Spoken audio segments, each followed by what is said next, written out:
2013 में चाइना के president Xi Jinping ने एक बहुत बड़ी अनाउंसमेंट की थी, जिसने पूरी दुनिया को सरप्राइज कर दिया था। यह अनाउंसमेंट थी चाइना का बेल्ट एंड रोड इनिशिएटिव, और ये इनिशिएटिव बहुत इंपॉर्टेंट प्रोजेक्ट है, जिसके लिए चाइना को 1 से 8 ट्रिलियन डॉलर्स इन्वेस्ट करने पड़ेंगे और इसको पूरा होने में करीब 27 साल लगेंगे। साथ ही इसमें सऊदी अरेबिया, यूएई और रशिया जैसे 146 दूसरे देश भी शामिल है। इसके पूरा होने से चाइना दुनिया का सबसे शक्तिशाली देश बन जाएगा। ये थोड़ा डराने वाली बात है, लेकिन अगर बेल्ट एंड रोड इनिशिएटिव पूरा हो गया तो इंडिया चाइना के आसपास भी कहीं नहीं रहेगा। तो अब समझते हैं कि चाइना का ये बेल्ट एंड रोड इनिशिएटिव आखिर है क्या और ये चाइना को ग्लोबल सुपर पावर कैसे बनाएगा। पहले बेसिक से शुरू करते हैं। कोई भी देश ग्लोबल लेवल पर कितना पावरफुल है ये डिटरमाइन करने के लिए 3 इंपॉर्टेंट पॉइंट्स हैं। इसका पहला फैक्टर है कि आपका देश ऑयल, पावर, कम्युनिकेशन जैसी चीजों के लिए किस हद तक दूसरे देशों पर निर्भर करता है और आपके देश की शक्ति कितनी इनवर्सली प्रोपोर्शनल है। एग्जाम्पल के लिए जापान वैसे तो बहुत पावरफुल कंट्री है, पर जब पावर की बात आती है तो जापान अपनी प्राइमरी एनर्जी सप्लाईज का 94% दूसरे कंट्री से एक्सपोर्ट करता है, और अगर जियोपॉलिटिकल टेंशन उनके खिलाफ हो तो ये जापान को बहुत सेंसिटिव कंट्री बनाता है। दूसरा फैक्टर ये है कि पूरी दुनिया अपनी ओन सप्लाईज के लिए कितना आपके देश पर निर्भर करती है। इसका क्लासिक एग्जांपल ताइवान है। पूरी दुनिया का 50% से ज्यादा सेमीकंडक्टर ताइवान से आता है और इंडिया और दूसरे देशों का ताइवान के साथ स्ट्रॉन्ग अलायंसेस बनाने का यही कारण है। और तीसरा फैक्टर ये है कि वॉर जैसी सिचुएशंस में आपके देश का स्ट्रेटेजिक अलायंस कौन है और वो वर्ल्ड मैप में किन पॉइंट्स पर कंट्रोल करते हैं। इससे आपको वॉर जैसी सिचुएशंस में दुश्मनों के ऊपर मजबूत कंट्रोल मिलेगा। एग्जाम्पल के लिए अगर चाइना ताइवान पर अटैक करता है तो किसको ज्यादा पावरफुल कंट्री से हेल्प मिल रही है। ये 3 इंपॉर्टेंट फैक्टर्स हैं जो ग्लोबल लेवल पर किसी देश की शक्ति को डिफाइन करते हैं।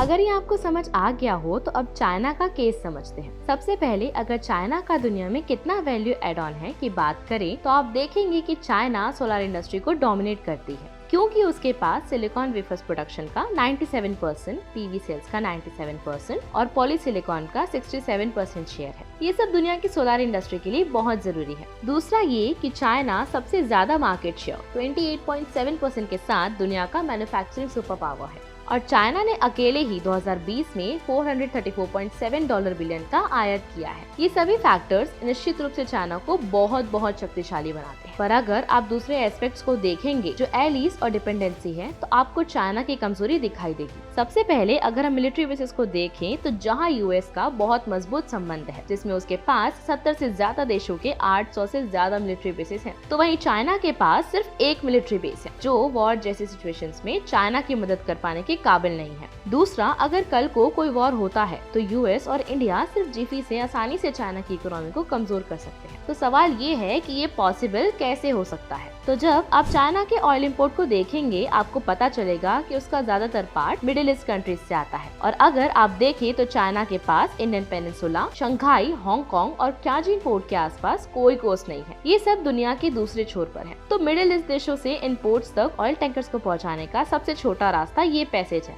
जिसको स्ट्रेट ऑफ मलक्का बोलते हैं। ये straight of Malacca Indonesia, Malaysia और सिंगापुर के टेरिटोरियल वाटर में पड़ता है। और क्या आपको पता है कि वॉरशॉ इंस्टीट्यूट रिपोर्ट के मुताबिक चाइना के पेट्रोलियम एंड एलएनजी की आयात का 70% से अधिक भाग इस स्ट्रेट ऑफ मलक्का के थ्रू शिप होता है। और सबसे जरूरी बात यह है कि चाइना के ट्रेड फ्लो का 60% से ज्यादा भाग इस स्ट्रेट और साउथ चाइना सी के बीच होता है। अगर चाइना रशिया के जैसे कुछ करेगा, जैसे ताइवान या दूसरे देशों पर हमला, तो यूएसए और इंडिया सिंगापुर के साथ अपने अलायंस की मदद से इन जगहों को चोक कर सकते हैं। और जब ये होगा तो चाइना का 70% सप्लाई और 60% ट्रेड ब्लॉक या कम हो जाएगा। और जब ये होगा तो इन स्ट्रेट्स को लंबा रास्ता अपनाने के अलावा और कोई दूसरा ऑप्शन नहीं होगा, जिसके लिए उनको सालाना $200 की लागत लगेगी। और उस रूट में भी यूएस के अलायंस है जो चाइना का ट्रेड होने में और अधिक मुसीबत खड़ी कर सकते हैं। ये 2 क्रिटिकल कमजोरियां हैं जो चाइना अपने राइवल्स जैसे इंडिया और यूएस के खिलाफ फेस करता है। ठीक उसी तरह चाइना की उसके ट्रेड रूट में भी बहुत सारी कमजोरियां हैं जो उसके सुपर पावर बनने के रास्ते में और ज्यादा मुसीबतें खड़ी कर दी। यही कारण था कि 2013 में प्रेसिडेंट शी जिनपिंग ने one belt one road initiative launch किया था। इससे चाइना का लिटरली मकसद व्यापार के दूसरे रास्ते बनाकर इंडिया और यूएस पर डोमिनेंस हासिल करना है, जिससे वो स्ट्रेट ऑफ मलक्का और दूसरे कमजोर पॉइंट्स पर अपनी कमजोरियों को कम कर सकता है। चलिए अब चाइना के द्वारा बहुत ज्यादा ज्यादा सावधानी के साथ बनाए जा रहे इस रास्ते के बारे में समझते हैं, जिससे आप अपनी कड़ियों को जोड़ पाएंगे एंड समझ पाएंगे कि कैसे चाइना चालाकी के साथ इसकी नींव को रख रहा है। सबसे पहले चाइना ऐसे देशों की कंपनसेशन करता है जो इकोनॉमिकली कमजोर होते हैं और सबसे इम्पोर्टेंट जिनकी डेमोक्रेसीज कमजोर होती है। और अगर आप सी रूट को देखेंगे तो आपको पता चलेगा कि पाकिस्तान, म्यांमार, श्रीलंका और जिबूटी इन क्राइटेरिया को पूरा करने वाले कुछ देश। चाइना इन देशों को मदद के नाम पर बिलियन डॉलर्स का लोन देती है एंड इनडायरेक्टली इनको अपनी संपत्ति बना लेती है। तो अब उस रूट को समझने की कोशिश करते हैं जो चाइना बहुत ज्यादा केयरफुली बना रहा है। एग्जाम्पल के लिए चाइना ने श्रीलंका को लोन दिया है। जहां वर्ल्ड बैंक 1 से 2% का इंटरेस्ट पर लोन देता है, तो वहीं चाइना ने श्रीलंका को 6.3% इंटरेस्ट पर लोन दिया है। जहां वर्ल्ड बैंक 28 से 30 साल का पेबैक पीरियड देता है, तो वहीं चाइना सिर्फ 10 से 15 साल का ही पेबैक पीरियड देता है। और सबसे जरूरी ये कि प्रोजेक्ट्स किसी चाइनीज कंपनी को ही देनी चाहिए। तो प्रैक्टिकली अगर चाइना आपको एक पोर्ट के लिए बिलियन डॉलर्स देता है, तो आपको वो बिलियन डॉलर्स चाइनीज कंपनी को देने होंगे। फिर वो कंपनी उस पोर्ट को बनाने के लिए चाइनीज वर्कर्स को भेजेगी। यहाँ पर कैच ये है कि क्योंकि ये चाइनीज कंपनीज का इस पोर्ट प्रोजेक्ट पर मोनोपोली है, तो वो आसानी से श्रीलंका को ओवरबिल कर सकते हैं और उसके लिए कंट्री कुछ नहीं कर पाएगी। जिसका ये मतलब है कि अगर वो बनाने के लिए चाइनीज कंपनी को सिर्फ 500 मिलियन डॉलर्स लग रहे हैं, तब भी वो श्रीलंका पर ओवरबिल करके 1 बिलियन डॉलर्स का बिल दे सकते हैं और इसमें श्रीलंका कुछ नहीं कर पाएगी। और अगर वो ज्यादा चार्ज करेंगे तो श्रीलंका को चाइना से और ज्यादा लोन लेना पड़ेगा। तो प्रैक्टिकली पैसे वर्कर्स और चाइनीज कंपनीज के जरिए वापस चाइना में चले जाएंगे। पर पेपर में श्रीलंका पर चाइना का भारी कर्ज है, जिसको उसे 6.3% इंटरेस्ट के साथ वापस करना है। अब क्योंकि श्रीलंका तब से वो कर्ज अदा नहीं कर सका है, तो चाइना ने श्रीलंका का हेम्बनटोटा पोर्ट और 15,000 एकड़ जमीन अपने कब्जे में कर लिया है। इसी तरह से चाइना ने पाकिस्तान का ग्वाडर पोर्ट भी 40 साल के लीज पर अपने पास रख लिया है और अफ्रीका के जिबूटी में चाइना ने मेजोरिटी स्टेक अपने पास रख लिया है। आखिर ऐसा क्यों? क्योंकि जिबूटी दुनिया के सबसे व्यस्त रूट्स में से एक पड़ता है और चाइना यूरोपियन यूनियन के साथ एक दिन में जो $1 बिलियन का ट्रेड करता है, इस ट्रेड का इम्पोर्टेंट हिस्सा उस जगह से जाता है जिसको हम गल्फ ऑफ एडन बोलते हैं। और अगर आप जिबूटी को ध्यान से देखेंगे तो जान पाएंगे ये एक्चुअली रेड सी और इंडियन ओशन के एक्सेस को कंट्रोल करता है और उससे भी ऊपर ये Asia Pacific, Persian gulf and most importantly the horn of Africa reason को भी कनेक्ट करता है। तो लिटरली ये रेड सी का गेटवे है और नॉर्थ अफ्रीका और मिडिल ईस्टर्न रीजन का इम्पोर्टेंट ट्रेड पैसेज है। यही कारण है कि चाइना जिबूटी के साथ ग्रेट ट्रेड डिप्लोमेसी कर रहा है। और तो और चाइना म्यांमार में भी पोर्ट बना रहा है जो इंडियन पेनिनसुलर के दूसरे साइड पर है। तो यहाँ पर सवाल ये है कि अगर चाइना इन जगहों से ऑयल और गुड्स लाता है तो भी चाइनीज इंटेलेक्ट से बहुत दूर है। तो चाइना दूसरे देशों में ये पोर्ट्स बनाने के लिए इतना उत्सुक क्यों है? तो यहाँ से प्लान का दूसरा हिस्सा शुरू होता है, जिसमें हमारे पास इकोनॉमिक कॉरिडोर नाम की चीज है, जो बेसिकली पाइपलाइंस, रेलवे स्टेशंस और हाईवेज हैं, जो इन पोर्ट्स को सीधा चाइना के इंटरलैंड से जोड़ेगा। अब अगर आप म्यांमार में देखो तो एक 793 किलोमीटर पाइपलाइन है जो $2 बिलियन की लागत पर बना है।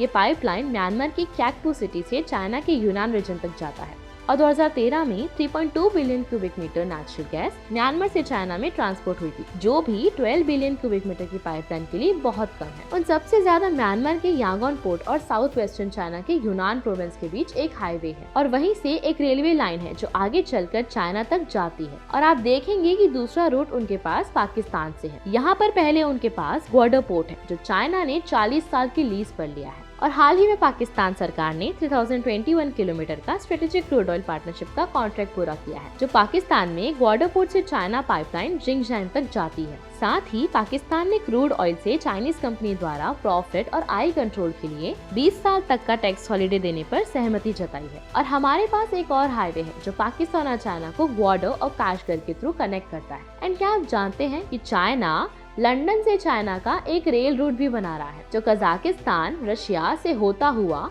यूके, जर्मनी, इटली और स्पेन को कनेक्ट करता है। और फिर चाइना और ईरान के बीच एक रेलवे मार्ग भी है जो किर्गिस्तान, उज्बेकिस्तान से होता हुआ ईरान तक जाता है। और जैसे हमने पहले बताया कि इन सब रूट्स में सपोर्टिंग इंफ्रास्ट्रक्चर प्रोजेक्ट्स भी हैं, जैसे power plants, high speed internet cables, oil refineries और भी बहुत कुछ। और इन सब के साथ इकोनॉमिक कॉरिडोर्स और मैरीटाइम रूट भी हैं, जो चाइना को स्ट्रेट ऑफ मलक्का जैसे दूसरे यूएस डोमिनेटेड ट्रेड रूट्स पर भी कमजोर बनाएगा। इस तरह से चाइना बहुत बड़ा स्ट्रेटेजिक ट्रेड रूट बना रहा है जो इसको ग्लोबल सुपर पावर बनाएगा। जब भी हम बीआर इनिशिएटिव की बात करते हैं तो ज्यादातर मीडिया चैनल्स इसे चाइना की मिलिट्री टैक्टिक बताते हैं, पर बहुत सारे रिसर्च जर्नल्स के मुताबिक मिलिट्री स्ट्रेटेजिस्ट का मानना है कि चाइना इन जगहों को सिर्फ सर्विलेंस के लिए उपयोग कर सकता है, ना कि अटैक के लिए। दूसरा ये कि नेवल बेसिस बनाने के लिए चाइना को बहुत सारे सपोर्टिंग इंफ्रास्ट्रक्चर की जरूरत पड़ेगी जो अभी के लिए श्रीलंका और पाकिस्तान जैसे देशों के पास नहीं है। और आखिर में सबसे इम्पोर्टेंट बात यहाँ ध्यान देने लायक ये है कि ये जितने भी देश जिनसे चाइना डील कर रहा है उनमें से ज्यादातर की या तो वीक डेमोक्रेसी, वीक इकोनॉमी है या किसी कॉन्फ्लिक्ट में है। तो वॉर्स, सिविल वॉर्स जैसी चीजें चाइना के लिए बहुत बड़ी रुकावटें हो सकती है और ये हम पाकिस्तान और श्रीलंका में पहले ही देख चुके हैं जहाँ चाइनीज प्रोडक्ट्स के खिलाफ बहुत बड़ा प्रोटेस्ट हुआ था। तो फ्रेंड्स, चाइना का ग्लोबल डोमिनेंस का मास्टर प्लान कुछ ऐसा दिखता है।